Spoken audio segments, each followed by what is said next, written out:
show, we will be discussing the effects of underage drinking.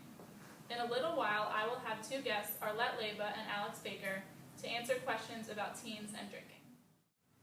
Please welcome on today's show Arlette Leyba and Alex Baker. My first question is for Arlette. Does drinking affect your relationships? Yes, especially if people don't like the way you act when you're drunk. They won't want to be near you, consequentially making that relationship deteriorate. With relationships at home, your parents will look at you differently. They'll be disappointed, they'll treat you differently, and try to control you more, which will make arguments spring up. If your friends are into drinking, they'll encourage you to stop, but if you don't, they won't put up with it and they'll just leave. Thank you, Arlette. Now, Baker, do you have any comments about that question? No, I agree with Arlette that drinking does affect your relationships. Okay. So for my second question, Baker, does drinking affect your academic status? Yes, I believe drinking does affect your academic status.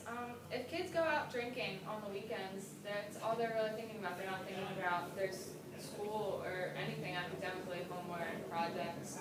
And by not caring about their school, they're going to go out and make bad decisions. And they're not doing good in school, they're not going to get the good grades they need to get to college. And in today's world, you're nothing without a college degree, and you're not going to get anywhere. So drinking affects your academics majorly.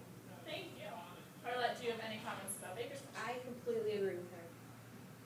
Thank you. Now on to our third question, which is for both of you.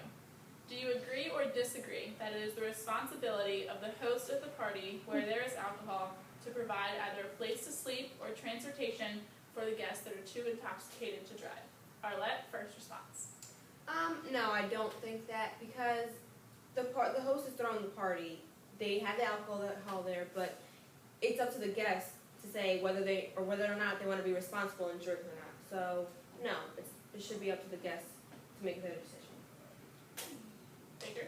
I disagree with you. I believe that it is up to the host. If the host is choosing to have a party, we're talking about teenagers here, the teenagers aren't allowed to be drinking anyway. So if a host is having a party and if their parents know or they don't know, they need to provide a way home, because if teens are drinking and getting in the car, it's going to be 10 times worse than an adult drinking and getting in a car. So the host needs to provide a ride home, because God forbid anything happens to these people as they're leaving.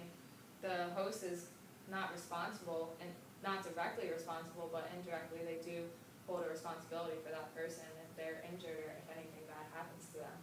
So the host does need to provide a place to sleep or other transportation. Thank you both for being on the show today. And for everyone else, please stay tuned for a clip involving a school-wide approach against teen drinking. Thank you. I, Tracy Cadgan.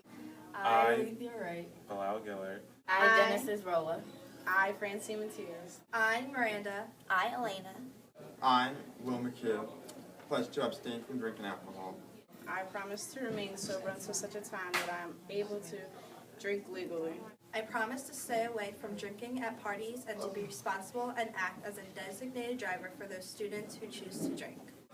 I pledge to avoid endangering both my own life and the lives of those around me. I pledge to be a role model for my fellow classmates and to not give in to peer pressure. Furthermore, I pledge to drink responsibly when I am of the age to drink legally. Underage drinking is one of the largest problems in America today. Many of the students have access to alcohol and tend to group together at parties while drinking illegally.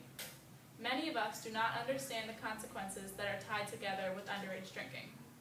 At our ages, our prefrontal cortexes are not developed enough to protect ourselves and control our levels of reason.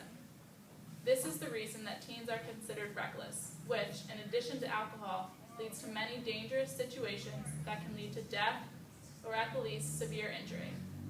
We are also smaller than most fully grown adults, which means that we cannot consume the same amount of alcohol and still be unscathed.